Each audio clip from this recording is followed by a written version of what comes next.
பரிசுத்தப்படுவதாக. கிறிஸ்துவுக்குள் மிகவும் பிரியமான ஆண்டவராகிய இயேசு கிறிஸ்து நமக்காக இந்த உலகத்துல அவதரித்திருக்கிறார். 2000 ஆண்டுகளுக்கு முன்பாக நமக்காக அவதரித்தார். நம்முடைய பாவ வாழ்க்கையிலிருந்து நமக்கு விடுதலை அளிக்க வேண்டும் என்று சொல்லி நமக்காக ஏழை கோலம் எடுத்து நம்மிடையே வந்தார் அல்லவா.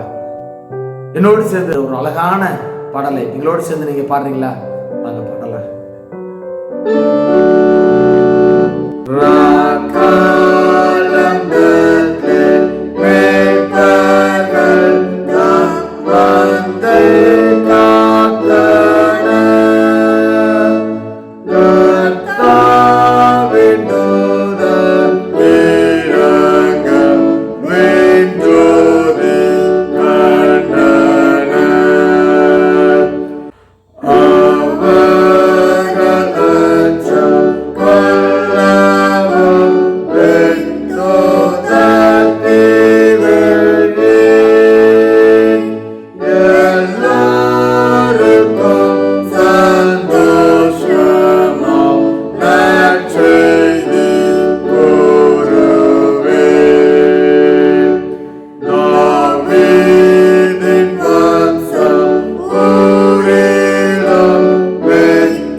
நமக்கு சமாதானம் தர நம்முடைய ஆண்டவராய் இயேசு கிறிஸ்து வந்தார். இந்த உலகத்துல எல்லாரும் சமாதானம் அடைய வேண்டும் என்று சொல்லி, எல்லாருக்கும் ஒரு பாவ மன்னிப்பு, ஒரு விடுதலை தர வேண்டும் என்று சொல்லி தேவகுமாரன் நமக்காக ஏழை வடிவில் தாழ்மை கோலம் எடுத்து நமக்காக பிறந்திருக்கிறாருங்க.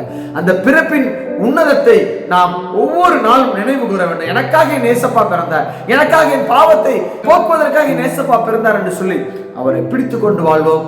நாங்கள் அவரை பிடித்துக் கொண்டுதான் ஓடிக்கொண்டிருக்கிறோம். நீங்களும் அவரை பிடித்துக் கொண்டு வாழ்ந்து பாருங்கள். உங்க வாழ்க்கையில அதிகமான ஆசீர்வாதங்களை நீங்க பெற்றுக்கொள்வீர்கள். கர்த்தர் தாமே நம் அனைவரையும் ஆசீர்வதித்து பாதுகாத்து காத்துக் கொள்வாராக. ஆமென். God bless you.